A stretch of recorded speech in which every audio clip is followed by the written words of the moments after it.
سلطان عبدالحمید ثانی نے جب مسجد نبوی شریف کی تعمیر کا حکم دیا تھا تو پورے ترکی سے لوگوں کو بلایا تھا کہ اپنے اپنے بچے لے کر کے آؤ.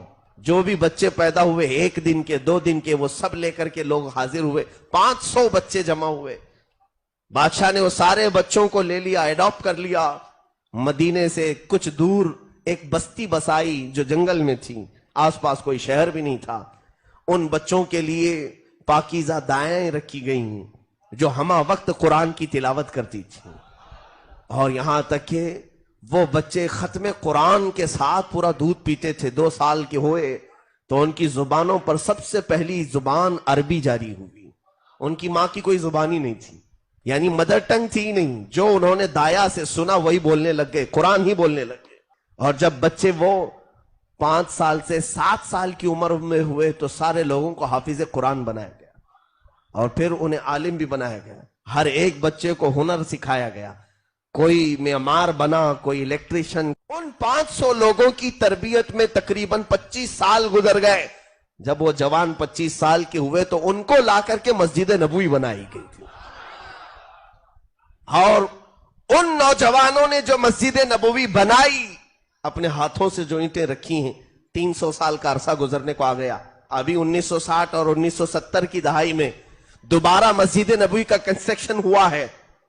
سعودی بادشاہ کے زمانے میں یہ جو ابھی آل چل رہی ہے, انہی میں کا ایک بادشاہ تھا جس نے توسیع کی اور بڑھایا ہے مسجد نبوی کو, بہت بنایا.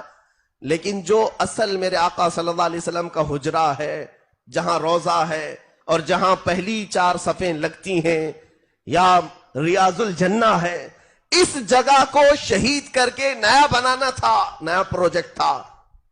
تو لکھنے والوں نے یہ بھی لکھا ہے کہ 1 مہینے تک بلڈوزر اس کو دراڑے مارتے رہے لیکن دیوار ہلی نہیں, اس کے کوئی پلر نہیں ہلے. اسی لیے کہ میرے عزیزوں, ان بچوں نے جو ادب کا مظاہرہ میرے آقا کی بارگاہ میں پیش کیا تھا, اللہ اللہ, وہ اگر اینٹ بھی زیادہ ہوتی تو وہاں کاٹتے نہیں, 12 کلومیٹر دور لے جا کے کاٹتے تھے کہ اینٹ کے کاٹنے کی آواز سے میرے آقا کی بے ادبی نہ ہونے پائے. اور پوری مسجد کی تعمیر ہو گئی, کسی دیوار پر انہوں نے قدم نہیں رکھا.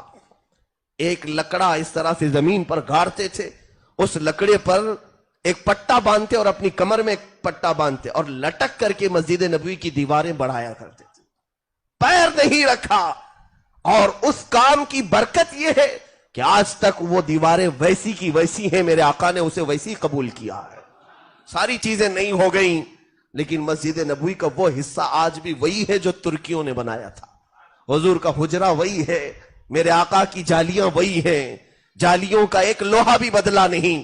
آج تک وہاں لکھی ہوئی عبارتیں بھی وہی ہیں. اس لیے کہ یہ چیز ہوتی ہے میرے عزیزوں, جب بچے کی صحیح معنوں میں تربیت ہوتی ہے اور وہ جوان اپنی تربیت کے انداز میں آ کر کوئی کام کرتا ہے تو مولا اس کام کو سدا قائم رکھ لیتا ہے.